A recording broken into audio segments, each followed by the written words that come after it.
일부 이미 이런 일도 있었습니다. 국민의힘 일부 의원들이 뭐 공개적으로 입장을 선회하는 건가 뭐 이런 게 알려지니까 그 의원들 사이에서 일련의 사건들이 벌어지고 있는 거예요. 최근에 가장 관심을 끌었던 두 사람, 김재섭 의원 그리고 윤상현 의원. 이 발언들이 논란이 된 겁니다.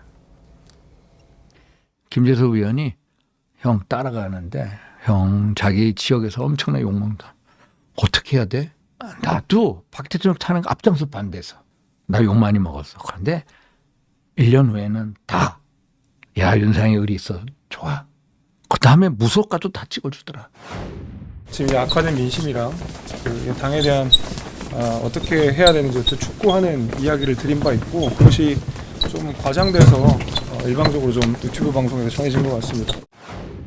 보도에서 침소봉대하고 왜곡되게 그렇게 써버렸어. 나는 그렇게 보도된 거에 대해서 내가 우리 언론에 강한 유감이고요. 그리고 우리 김재섭 의원한테 정말 미안해요. 자, 그런데 뭐 의견을 얘기할 수도 있고 이런 탄핵소추안을 무기명으로 한 데는 다 이유가 있을 겁니다. 인사와 관련된 거니까 누구에게 공개되지 않고 비밀 투표를 할 권한이 국회의원들에게도 있는 겁니다. 자, 그런데 이런 발언 이후 또 어떤 사건이 있었던 겁니까? 네, 이 발언 이후에요. 김재섭 의원의 자택 앞에는 윤 대통령의 탄핵을 촉구하는 손팻말과 흉기가 발견이 됐습니다. 김 의원 측은 경찰에 즉각 신고를 하고 경계 강화를 요청을 했는데요.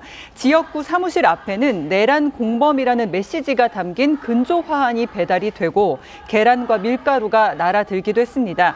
김재섭 의원뿐만 아니라 국민의힘 의원들이 윤 대통령에 대한 이 탄핵소추안 투표에서 단체로 불참한 이후에 전국적으로 시민들의 항의가 계속되고 있는데요. 조정훈 의원의 사무실에도 마포를 떠나라 이런 문구가 적힌 근조 화환이 놓이고 계란이 투척되는 사건이 발생하기도 했습니다.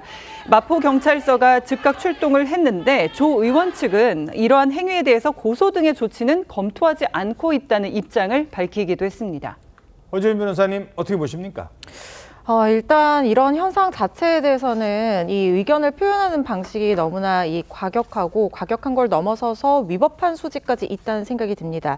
물론 이걸 단순 협박죄라든가 단순 폭행죄 등으로 우유를 한다고 하면 반의사 불벌죄이기 때문에 수사가 진행이 되더라도 김재섭 의원이 처벌 의사를 밝히지 않는다고 하면 처벌까지 이어지기는 어려울 수 있지만 특수폭행이라든가 특수협박 또는 이 스토킹 처벌법 위반 혐의 등으로 본다고 하면 반의사 불벌죄가 아니어서 처벌로 이어질 가능성도 있거든요. 지금 모두가 예민해진 시기에 이런 부분은 좀 자제해야 된다는 생각이 듭니다. 예. 시민들의 반응 어떻게 보셨습니까? 예, 뭐 우리 워낙 양극단으로 좀 정치가 나눠져 있고 뭐 굳이 뭐 이번 경우가 아니더라도 시민들 상당히 좀 극단적으로 이렇게 행동을 하는 사례가 상당히 많은데 지금은 일단 시간이 좀 필요합니다. 서로 시간이 좀 필요하고 저는 국민의힘 쪽에서도 여권에서도 좀 상처를 좀 치유할 좀 시간이 필요한 것이고 그런 측면을 좀 잘 좀 이해를 해주셨으면 하네요. 예.